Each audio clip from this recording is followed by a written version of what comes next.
Welcome everyone. Welcome to another Q&A session. And I'm really excited about today, as always, as I get to talk about my favorite subject matter, which is photography.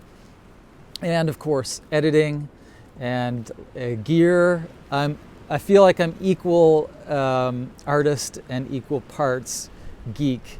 So please take advantage of that. Hey everybody, welcome. Good to see you. And if you are coming on for the first time, I'm doing a Q&A session. You can use the question mark icon below or the comment section, of course. And I just found that the question mark icon that you'll see below is, it sort of cuts off. You only get to have like one or two sentences. So if your question is longer, then just use the comment section, and that's great.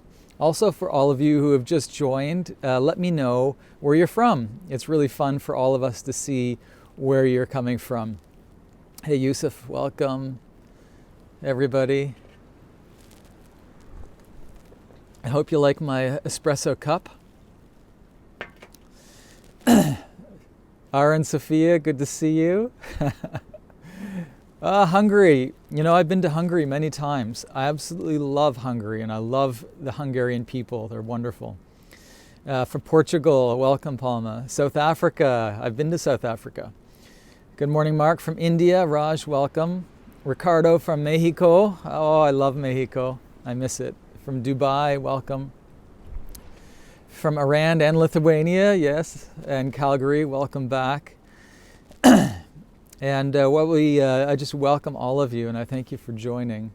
There was a question that I didn't get to that I'd like to. And by the way, welcome Pam from Edmonton, Alberta, Sherbrooke, Quebec. Yes, I've been through Sherbrooke a couple times. Really enjoy it. Hey, everybody. Ciao from Greece. I miss Greece too. And by the way, I drink Greek coffee almost every morning from a real Greek copper coffee kettle. So the question that I had, and this is from Danny, and Danny might be, I don't know if he's online right now, but how do you, for those who use Lightroom CC, the desktop version, how do you get the same kind of backup functionality as the classic? And it's very simple. All you have to do is get an external hard drive, preferably a large one that will take, maybe 3 or 4 terabytes would be good. And what you would do in your settings is simply go into settings, and it's a part called external, I think it's called external backup or something. And I'll try to find out the exact wording. And this is in Lightroom CC, and you just tell Lightroom CC to send all the photos in high res to that external hard drive. And the real value of that, of course, is that you have backup in the cloud of your master RAW files or whatever the originals are. But you also have that external hard drive. And in the early days of Lightroom CC, which was I think late 2017, I don't think that functionality was there. And I switched over immediately to Lightroom CC. And I knew that the big issue would be photographers saying, yeah, but I want a physical backup, not just cloud. Well, you do have that, of course, with CC. You have cloud and physical. And what I do is every time I open up my CC, it automatically goes right into that external hard drive, which is great. But then I can duplicate that drive and send it to my office, or vice versa, just so there's always a copy. There's 3 copies. One in the cloud, one in my office, one at my house. Okay, throw out those questions, everybody. I'm happy to answer. Well done. That's the best one. Yes, I agree. Hello from Costa Rica. Question, in manual mode, AV for aperture and then M for manual to take the shutter. Can I switch or just adjust shutter when in AV? Okay. Well, Pam, I'm just going to read your question one more time. In manual mode, AV for aperture, then M for manual to take the shutter. Can I switch or adjust shutter when in AV? Okay, so one thing that's you have to keep in mind is that if you're in full manual mode, there is no such thing anymore as aperture priority. What you'd be doing is simply adjusting aperture independently and shutter independently. And so you wouldn't have to worry about AV or TV if you're a Canon user. You don't have to use that at all. Now, if you wanted to use aperture priority, you'd be doing AV, and you would be setting the f-stop, and the camera would be setting the shutter speed. So, Pam, if you could just clarify your question, and I'd be really happy to respond. But AV doesn't exist when you're doing full manual. Now, aperture exists, of course, but aperture priority doesn't exist. But I'm happy to help you out if you clarify. Okay, hello from India, welcome. So, one other thing that I didn't get to yesterday, EK Nadan, welcome. Pam, I actually answered it, okay. Yeah, so manual exposure is, usually I ask people to learn in a progression. And of course, when you first pick up your DSLR or your mirrorless, it's in full auto, which makes sense. And then what you do is you'd go to program. That's P. That's called program auto. And that program auto is really good because it's automatic functionality. However, you have the advantage of being able to adjust the exposure of your picture, meaning the brightness or the darkness. And you do that through what's called the exposure compensation dial. That's the minus and plus dial. So, welcome everybody. The nice thing about program is that you have that flexibility. Then, after that, I'm drinking my coffee before it gets cold because it's very cold outside. Then after that, you go to aperture priority. That's the third step in my stages of teaching people how to use their DSLRs. Then after that, I suggest shutter priority. And then after that, I suggest full manual.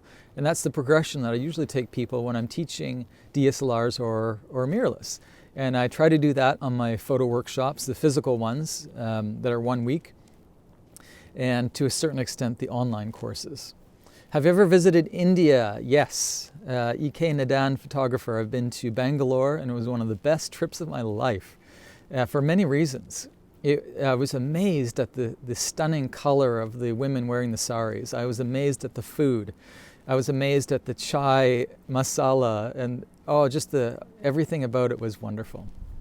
Pam, another one. Do I turn on manual both in lens and camera? I have a Canon EOS T5i. So if you're referring to manual focus, then on a Canon, all you have to do is go to MF on your camera body.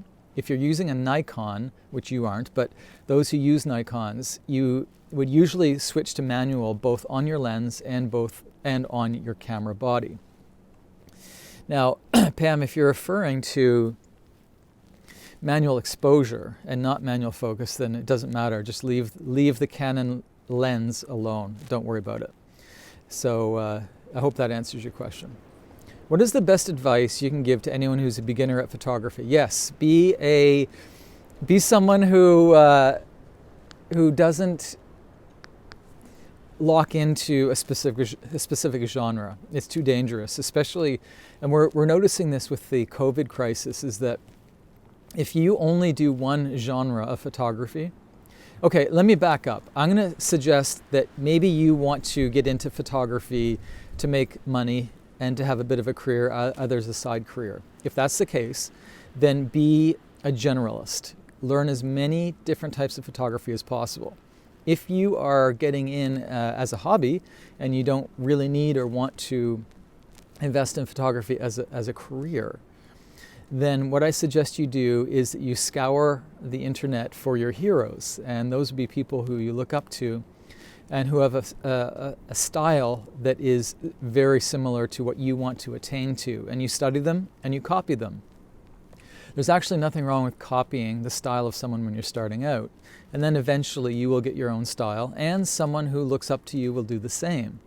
So there's two answers to that question. If you're going to make money, if you want to make money, learn as many different genres as possible. And the reason why that's so important is because, even things like this, the COVID crisis, if all of my income in the world of photography was only through travel, I'd be up the creek. Fortunately, it's not. I do many things. I'm a multi-genre photographer who can actually work remotely because I do editing, I do film editing, video editing as well. I do teaching, I do write books, do online courses, all that stuff. So don't specify on, don't just do one genre, do as many as you can. And I hope that helps.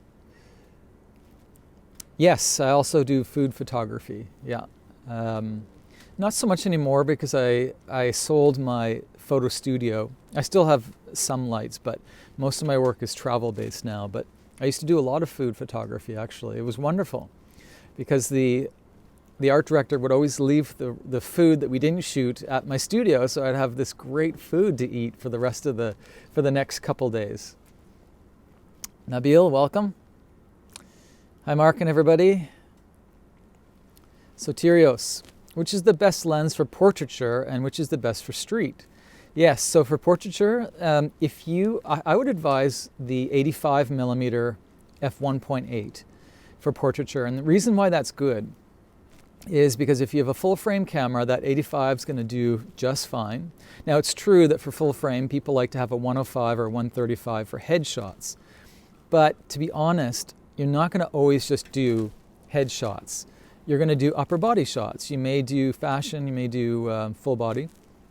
And if you're going to get a lens that allows for a great depth of field background blur, then the 85 1.8 is really good. But that also works for what we call APS-C size cameras. That would be the smaller sensor. And if that's the case, then you would be, let me think, 85 times 1.5 would be what, 125 or 130 or something like that?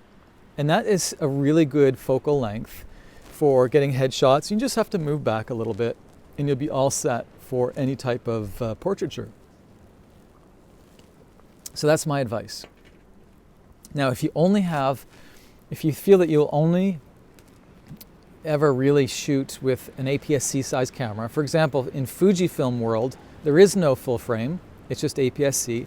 You can actually get away with something like a 50mm f.2, which would then in turn be a 75mm, roughly equivalent. But maybe you could just let me know what camera you have, and I'd be happy to further answer your question. Okay, visit New Delhi and Jaipur. Good architecture to see. I would love to, definitely. Pam, got it. Thanks so much. Okay. Welcome, everybody. For those who are just joining, please tell me where you're coming from in the world, and also leave your questions.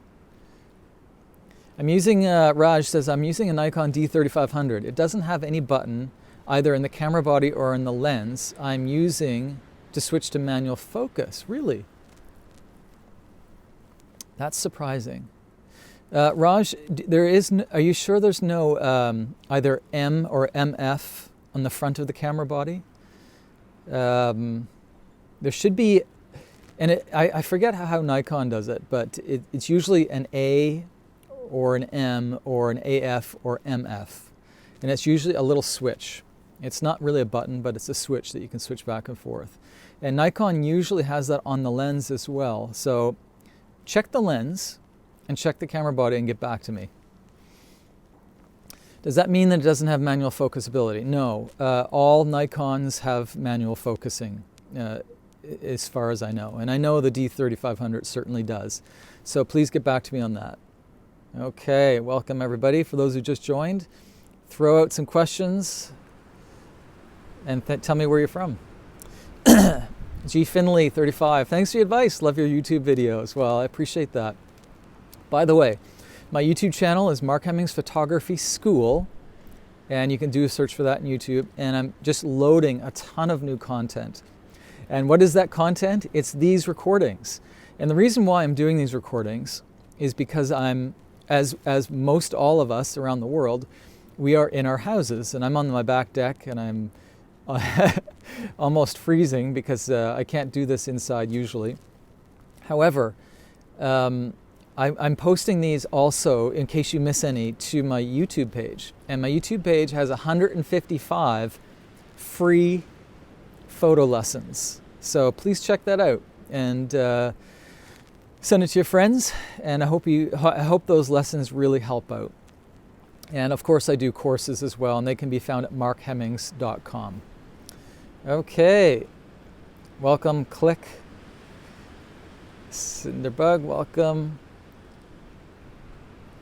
So my camera is the Canon EOS 7D, the one you're using in the course. Yes, okay, so that is the APS-C size. And the Canon 85 1.8, if I recall, and you can do a quick check on that, I think it's excellent. And I may be confusing that exact 85 1.8 with the Nikon version, but anywhere in that range, you'll be all set. And further, what I'll get you to do, because you're part of you're in my course, my online course, I want you to have extra special attention. So if you do run into a quandary as to choose one lens or the other, just send me a direct message with a link to both lenses, and I'll help you narrow down which one I think is better. Picasso has picked us. Do you do videography as well? Indeed I do. I started out my career 23 years ago in the film industry, Hollywood movies in fact, doing stills photography on set. And since then, I've been working with my brother's company, my brother Greg Hemmings, and his company is called Hemmings House Pictures, a very, very good quality video and TV production company. I work a lot with them. And I've been doing video shooting, TV documentaries with them, a lot of video editing. I currently use Adobe Premiere Pro, and I've used Avid in the past, I've used Final Cut, and I know my way around the editing suite fairly well. And what else do I use? A bunch of other software as well for extra graphics.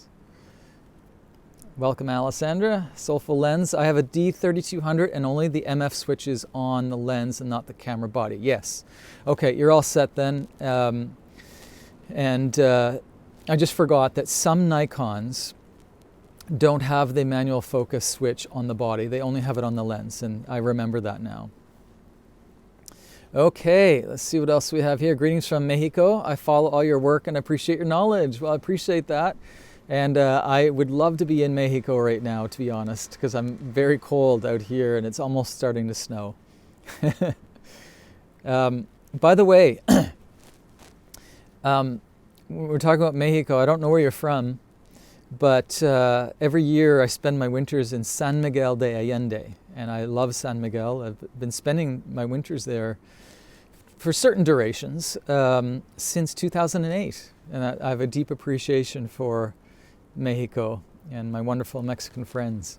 Pam says 18 to 55 and 55 to 250 came in a bundle kit with my camera. I'm assuming I would be using the 1855 for close-up photos, or do I need another lens? Yeah, so close-ups are tricky with either of those lenses, to be honest, because they have what's called a minimal focus distance, and both of those would be different. What I'll get you to do, Pam, is to get an object like my espresso cup,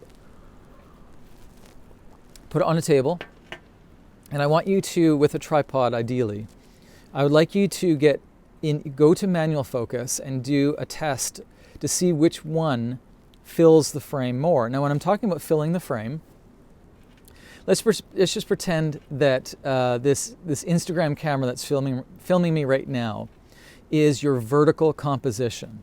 So what you're going to do is you're going to bring your camera as close to the object until it starts to become blurry, something like this. Like as you can see, the Instagram camera right now is not able to focus on my espresso cup because it's too close. But if I move back, where is the point where it becomes focusable? And I would say probably right about here. So we would say that this is called the minimal focus distance. And for my iPhone and this lens that's filming me right now, the minimal focus distance I would say is about 4 inches or 5 inches.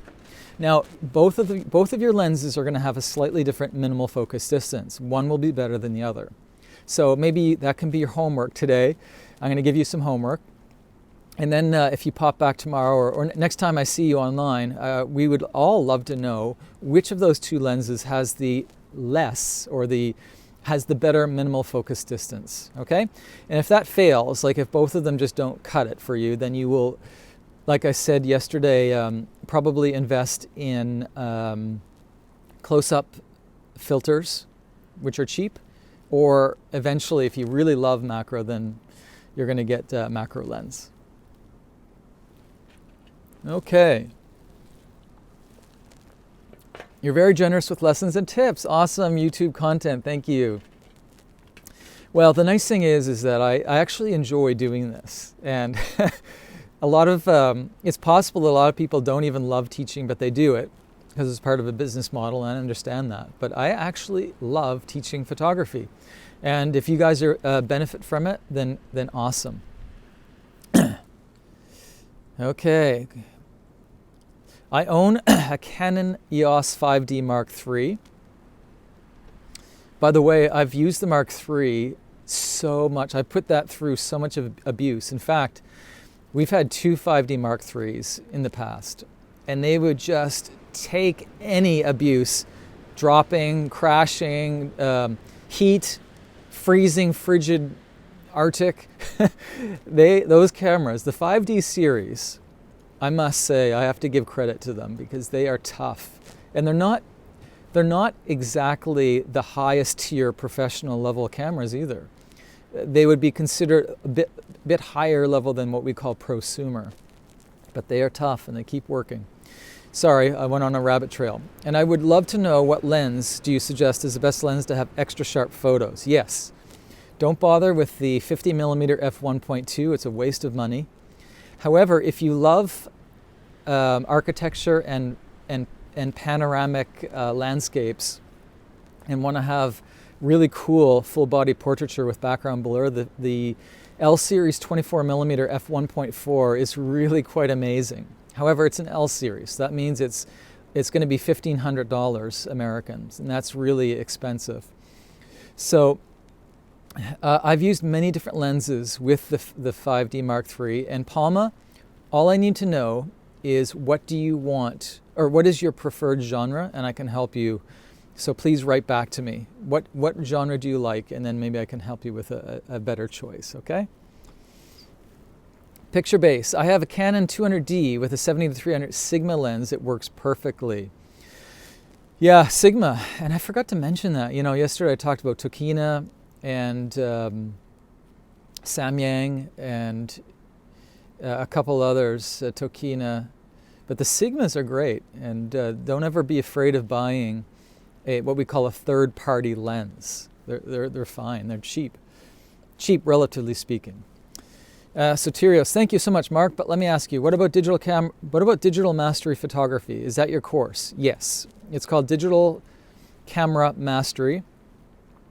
And you can find the course at markhemmings.com, my website. And I have 4 courses there. The other one is called Lightroom Editing Mastery for Lightroom CC. And the third one's called Photo Shortcuts. And that just sort of teaches you how to, or what camera settings are best for 50 different scenes. And the last one is called iPhone Art Academy. And those can be found at my website. Okay, Photography Davin joined. Welcome. Hello. K.A. Warren, please let me know where you guys are from. I love to hear. Australia here. Nice to be able to catch one of your sessions. And by the way, for my Australian friends, you guys are entering winter, or I think you're probably in your fall. And we are hopefully going to be entering into, we're supposed to be in spring, but I don't see it yet. Oh, I hope it comes soon. Is a Greek coffee cup, actually. Yes, I know. And I will say that the Greeks are brilliant at their coffee and even more brilliant at their baklava. I can't get enough baklava. Nehe, hi Mark, greetings from Kenya. If I may ask, would you rather buy or rather upgrade your lenses or buy other camera accessories first? Which one should a photog give first priority? Well, here's the good thing, is that lenses hold their value. So if you're ever interested in selling your lenses, you'll get a better deal for selling your used lenses than you would be for a camera body. Camera bodies, by nature of the technology in the chip, mean, unfortunately, that the value of the camera body decreases much more rapidly than the lenses. So, in saying that, what I advise people to do is, if they need to sell their camera body to raise money for the next body, then great, then do it. What I tend to do, actually, is I only ever have 2 camera bodies at one time. And the reason being is that I honestly don't need more than that. So, or the third camera would probably could do something like maybe go to my daughter or something like that. But what I'll do is the older camera body then becomes my backup camera. So if I'm on a photo shoot or something and my primary camera breaks down, I have that backup. But let me reread your question here. Would you rather buy or rather upgrade your lenses or buy other camera accessories first? I keep my lenses and I just upgrade my camera body. So I hope that helps. And the reason being is because my lenses are great and your lenses are great too. In fact, it's very rare that you have to upgrade your lens unless you want to get into a specific genre. For example, in Kenya, which would be a world leader in safari, yeah, you do need specific gear. It's true. But most of the time for a walk around, most of us don't even need anything more than a kit lens, to be honest, and I can prove this. I have some homework for all of you. For those who are skeptical that you can get good shots from a kit lens, what I'll get you to do is go to my YouTube page after we chat, to Mark Hemmings Photography School, and scroll down just to find the one called Fujifilm X-T30 First Impressions. It's a review of the X-T30, which is a consumer version camera with a kit lens, and it was the 15 to 45 kit lens, nothing special. And I'd love for you guys to see what I got and to actually be super critical. Take a look at them. And I am truly amazed at the quality of your basic off-the-shelf consumer version kit lens these days. I think you can get great stuff, so don't ever be afraid of the kit lens. It's actually a good deal. Okay, Pam says we'll get on that for sure. Thanks again, my pleasure. Welcome all the new people. Just if you are new to what I'm doing a Q&A session during the COVID crisis to help you guys stay active and to stay mentally alert. I know that the Netflix couch can be a real zapper of creative energy, so I'm hoping that these less than 1 hour sessions help you all. They certainly help me. It keeps me on my toes. I want to get to food product photography, but I don't have a studio in my home. No problem, Shahir. Shahir, Shahir, what I'm going to ask you to do, if you don't mind, and because I'm going to try to do a reminder as well, is that with my friend Kelly Lawson, we are very close, probably within a month, of ironically introducing a product photography course. It's an entire online course on how to get the best product and food photography possible within your house. So it's almost like your question was a setup. And I honestly can say, everyone, I did not pay Shahir to ask that question as if he was a shill. No. Shahir, I want to help you. And what I'll do is I'll tell you right away is you don't need a studio. What you need is a window and Bristol board. Now, in the West, we call it Bristol board. You may call it something else, but it's that white thin board that you can, you get at the art store. And we use that as a reflector and also what's called a sweep. And we use these as seamless backgrounds to get our food and product photography. Anyway, Shahir, if you DM me, direct message me, I'll put a reminder in. When we launch that course, it would be absolutely perfect for you and for anyone who wants to get into product photography or food photography, how to create your own home studio so you don't have to pay thousands of dollars to do still life or food or anything that you want. Okay. Welcome, everyone. Athena, welcome. Is it a good investment to purchase an ND filter or a lens ball? Well, Pam, I think you got me there. I don't know what a lens ball is. So the ND filter, my answer is yes. If you own, but only if you love to, or like the idea of capturing waterfalls and fountains flowing. If you are someone who may do a waterfall once in a while, you may be better suited to get a polarizing filter instead of the ND filter if you could only afford one. Now, if you have the budget for both, then a polarizer and an ND filter are great. The polarizer does cut down the light, so it's really good for photographing those beautiful waterfalls. An ND filter is simply like putting a pair of sunglasses on your lens. So I would say yes, but if you could tell me or someone what a lens ball is, then I would appreciate it because I have no idea. Okay. Rusted78, welcome. Hello, Kathleen from just outside of Vancouver, BC. Spring is here. I do look cold because I am very cold, K.A. Warren, and I hope that it warms up here soon. And by the way, I adore Vancouver. I love the West Coast, and I really want to get back there very soon. 12 Celsius, that sounds heavenly. Soterios, I have done Digital Camera Mastery, 50 shortcuts, and I'm starting now the Lightroom. Excellent. So I just want to make sure that when you're going through Lightroom, that you direct message me if you have any problems or if you run into any questions that's not in the course, because you are a very faithful online course participant, and I highly value that. So contact me, and I will always be there to help you. Picture Base, do you visit Kenya sometimes? It has great historical sites. I've never been to Kenya, actually. I'd love to. All I've been to is South Africa. And in South Africa, unfortunately, all I know is East London. And that's the only place I've been. It was for a photo shoot, actually, in East London. And they flew me all the way to East London for a photo shoot. It was just amazing. And I didn't get to Johannesburg except for the airport. I really wanted to just get out of that airport to put my foot on the soil and say I was there. What would you say is the best way to take wildlife shots? Yes, photography, Devon. And by the way,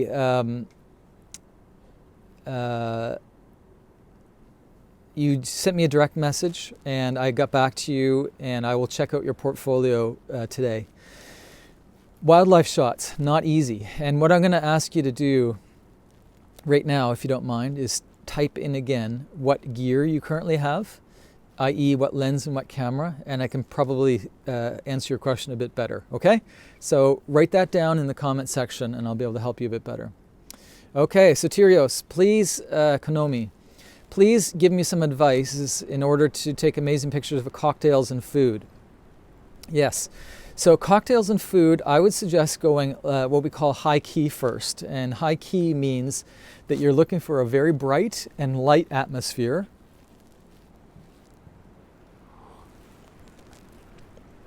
Because low-key dramatic light is very difficult without studio lighting.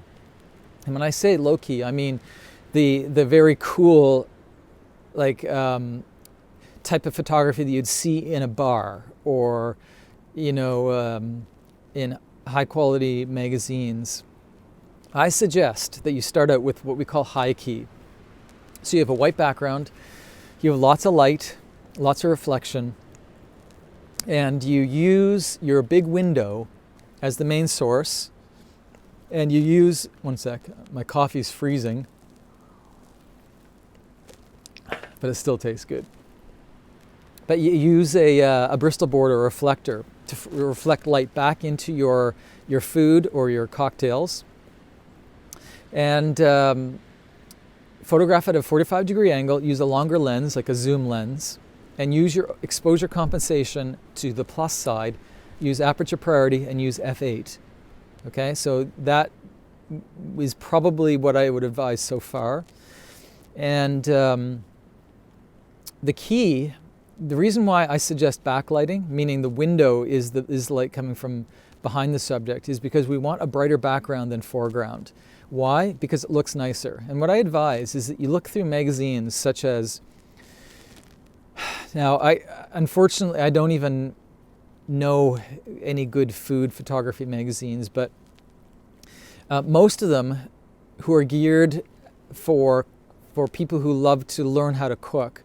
The pictures, and in the early days, it would be Martha Stewart magazines. They were by the way, Martha Stewart and her magazine empire was probably instrumental in bringing the high key and also the beauty of food photography to the North American market. It was previously in Japan, still is. But her magazines she hired the best photographers. But if you look at food photography magazines, the backgrounds behind the food are usually brighter than the foreground. And this provides a very good feel to your viewer when they're dealing with food. That's, in the short amount of time that I have, that's all I can advise. But when our online course on food product photography comes out, maybe in about a month, I'll make sure all of you guys know about it.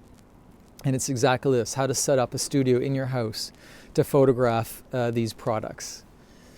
Okay, Nabil, hi, I don't know if you answered my question concerning colored subjects in a black and white photo. Nabil, let's just check to see if it was in the question mark here. 1 second. Here we go. Mark, what technique to use in Lightroom to have a colder subject in a black and white photo? Thanks. Yeah, if you're referring to colder as in the blue cast, I just shift my color slider, the temperature, to bluish, and that usually works well. Now, of course, there's more complicated ways to do that with color channel mixing, but if you look, for example, through my Instagram feed into the Japan photos that I've photographed, whenever I photograph the snow monkeys, if it's a gray day, then I'll add a touch of blue. I'll add a touch of blue either in the camera or in post-processing afterward, because grayness is usually not really interesting, to be honest. So in your blue-yellow slider in Lightroom or whatever software you have. Oh, I'm sorry, I'm totally missing your question. Mark, what technique to use in Lightroom to have a colder subject in a black and white photo? Nabil, are you referring to selective color where everything's black and white but you have a splash of color? Or are you referring to a blue color cast in a black and white photo? If you could just clarify that, I would appreciate it, and I'll certainly answer. Okay. Cinderbug, how do you expose when using speed light and strength? Yeah, it's trial and error. So usually in the old days, the proper way to do it is with what we call a light meter. And a light meter is a handheld device that you hold up when you take the flash, and that light meter will tell you exactly what strength that flash should be. To be honest, I've never used them these days because I just take test pictures. And for example, I think that you're working on smoke photography. Even if you're not, what you would do is you would expose without the strobe first, or the speed light first, get an exposure, and then you would take the picture with the speed light, but you would make sure that you do the exposure in the camera in what we call manual exposure, not aperture priority, not shutter priority. The reason being is when you take the picture with the flash, and if you were in shutter or aperture priority or auto, it's going to mess everything up. So when you take the test picture in manual and you get the exposure properly, then you go ahead and take a second test picture with your speed light. And you're going to balance the power of the speed light with the exposure that you got in the first test shot. So in your speed light, you have the ability to make the flash darker or brighter, or we would say less power, more power, okay? And you may have to take 5 or 6 tests, but that's okay. It's just far more complicated than buying what we call a light meter. I hope that answered your question. It's a good one. Okay. Andreas. Mark, can you give me tips on how I know that my photo is underexposed or overexposed? Yes. Thank you. So usually, to be honest, I just go with what's on the screen, whether it be on the back of the camera or what's on my Lightroom or on my computer. And the reason being is that because cameras these days, if you photograph in RAW, you can have anywhere from what we call up to about 7 f-stops of latitude. Now, latitude means that, let's just say that you made a mistake in your exposure. It's slightly overexposed. Well, you just correct it in your editing software by just going down a little bit, making it a bit darker, and no problem. And the reason why it's no problem if you're photographing in RAW is because you have 3 other f-stops of latitude, which is an enormous amount of ability to correct mistakes. Now, a lot of photographers would say, no, Mark, you should be much more accurate. You should be using histograms, you should be, doing this and that. I'll be honest though, because the work that I do requires instant reflexes and super fast work, because I'm a street photographer, but this also applies to wedding photographers, it applies to sports, news, photojournalism. All you care about is speed, to be honest. Get the shot. And if you're 1 stop overexposed, 1 stop underexposed, it's really not going to be that much of a big deal if you're shooting in RAW. Now, if you're shooting in JPEG, then you want to be a little bit more careful.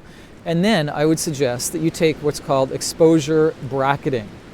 And that would mean that your picture takes 3 shots, one after the other. You could probably do one at -1 stop, one at 0, and one at +1 f-stop, or 1 stop of light. And this exposure bracketing will guarantee you a great shot. And Andreas, I hope that helps. To be honest, I don't bother with histograms, I don't bother with anything. I just take the shot, and with the quality of gear from anywhere from 5 years newer, you'll be absolutely fine. Speed is the key. That's my motto. Okay, let's see what else we have here. Nabil, hi Mark, just to have a splash of color, example, a red rose in a black and white photo. Oh, okay, I understand. Nabil, I would advise that you send your photos to apps. So, for example, Photoshop does it, but Lightroom does not do it. So what you would do in Lightroom, if you're using Lightroom Mobile, there's a little share, an up arrow, and you can send it to external apps. Now there's 100 apps out there that will take your black and white photo. Actually, they'll make it black and white, and you can specify what aspects of that red rose that you want, or what aspect of the picture you want to have red, or whatever color. And what I'll get everyone to do, whoever's online, because I forget the name of some of those apps, if someone could help me and Nabil with a name of an app that does that selective coloring, so the whole picture is black and white except for that red rose or that red car or that green leaf, please let us know. And Nabil, I know there's so many of them, but the names of them escape me at the moment. Okay, let's see what else we have here.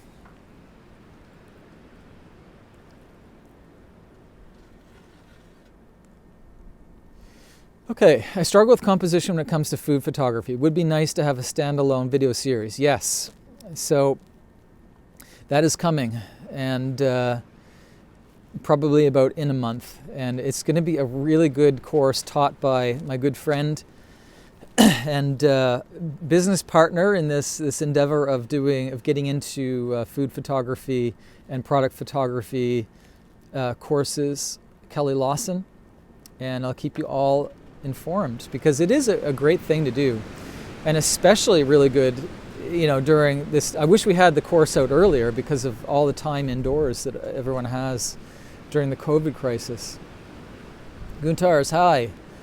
I'd love to get out your way soon, K.A. Warren. Yes, definitely. And I think probably in a couple of weeks it'll be warm enough to enjoy it.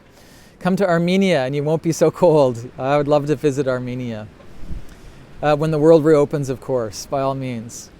I have a lens ball and I love it. Mine is about a 3-inch diameter and I always have it with me when out taking photos in nature. Yeah, I've seen those actually.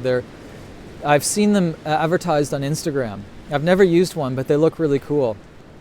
And by the way, I hope the wind behind me isn't crackling with my microphone. If it is, I apologize. I probably would pick up the ND filter over the lens ball. The lens ball is a one-trick pony. So the ND filter is useful and it's very good. And like I said, the polarizer works as an ND filter, but it does double duty because it also brings the blue sky bluer and it reduces reflections in the water, like the ocean or the lakes. Plus it shoots through shop windows from the street into the window of the shop. So if you were to further your question, let's say you had budget for one lens, either an ND filter or a polarizer, and if they were the same, darkness value, I would go with the polarizer because the polarizer does double duty. It is a polarizer and also an ND filter wrapped in one. Soterios, appreciate your help, Mark. Thank you. No problem, my friend. Pam, lens ball is a sleek crystal ball that allows you to capture deeply immersive in ultra sharp wide angle. Yes, I remember now, Pam. Thank you. And I do see them on Instagram and it looks really cool. Andreas,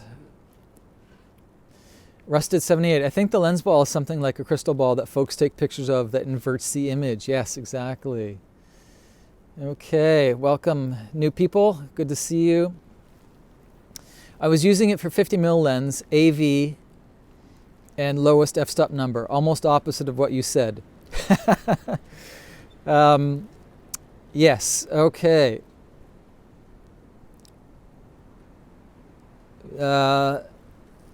My brain has stopped working, Soterios Konomi. Can you remind me what you're referring to? I apologize. If you could just refresh my memory, because I don't remember the first part. Thank you. Nabil, yes, a splash. Hi, Mark. I'm definitely in the studio course. Alessandra, great. So I'll make sure that everyone knows about it. And I directed it and co-wrote it, and I'm in there as well, actually, with Kelly teaching it. And you'll love Kelly. She's awesome. Do you make and edit your YouTube videos, or does someone else do that for you? I do it all by myself. Now, that wasn't the case for a year. This is, I had my assistant do them. When I was traveling, I had my assistant do them. But these ones, these really easy ones, these Q&As, I do myself. But the travel ones, I definitely get my assistant to do it because I film myself. I do all that myself, but then my assistant edited them because it's too hard. It takes so much time to do those YouTube videos. But these Q&A ones, it's just me putting them up on, so I do these myself. Great question. Okay, I still struggle with bird shots, how to get them flying. My camera seems to slow to take photo on Canon 80D. Okay, so what I'm going to suggest to you is to switch to manual. And what you're going to do is a pre-focus. So find a distant tree, focus on it in autofocus, and if that distant tree is roughly the same distance as where the bird flight is, or the flight path of the birds, you'll be all set. Shoot at f8, go to auto ISO, or if it's starting to get a bit darker out, you're going to go to shutter priority instead, go to 1/1000, still use auto ISO, but because you pre-focused, and you're going to switch to manual focus, that is going to allow your camera to fire quickly. The reason why your camera is not firing quickly, I think, is because the autofocus is struggling to get focus quick enough before the bird disappears. Okay, so give that a try and come back to me and tell me if that strategy worked. By the way, this brings up a good point. If anyone has problems because their camera is just not firing fast enough, it's usually because autofocus is struggling. Autofocus usually works well when there's a ton of contrast and texture in the photo and a lot of visual information for the sensors to pick up to actually get a good focus on. Now, that's not so true with professional level cameras because they have different types of focusing mechanisms, such as pixel focusing and a whole bunch of really cool advanced techniques and technologies. But if you're struggling, pre-focus using autofocus, then switch to manual focus, and I guarantee your camera will fire much quicker. Abu7 Ahmed, welcome. Let me know where you're coming from. Jose Dominguez, welcome. Aaron Sophia, Pixelmator does this. Pixelmator, yes, I forgot about that.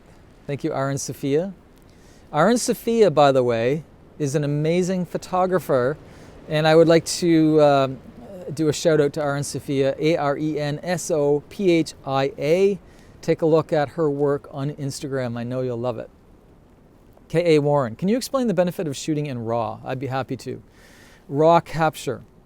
You may not see the difference when you take a picture in RAW and you take a picture in JPEG and you post them up online side by side. The real value of RAW, in my mind, because I've used it for, well, since I was able to, since it was introduced, is the amazing exposure latitude and ability to edit. So for example, let's just say that you had to radically edit the brightness or darkness or contrast or midtones or highlights of your picture to extreme extents. When you have a RAW photo, you have the ability to do extreme editing without the picture falling apart or making it look terrible. Now with a JPEG photo, because it's compressed, then when you edit it to extremes, for example, extreme adjustments to the highlights or shadows or whatever, then the picture starts to fall apart, it gets noisy or grainy, and it doesn't really hold together as a really good looking image. Now, the value of JPEG is that it's a small file size, so you can email them. You can't email RAW files usually, they're too big, so there's a trade-off. Also, you can't upload RAW files to the web. You can't upload them to social media. So there's a certain amount of time, it's not as convenient as a JPEG.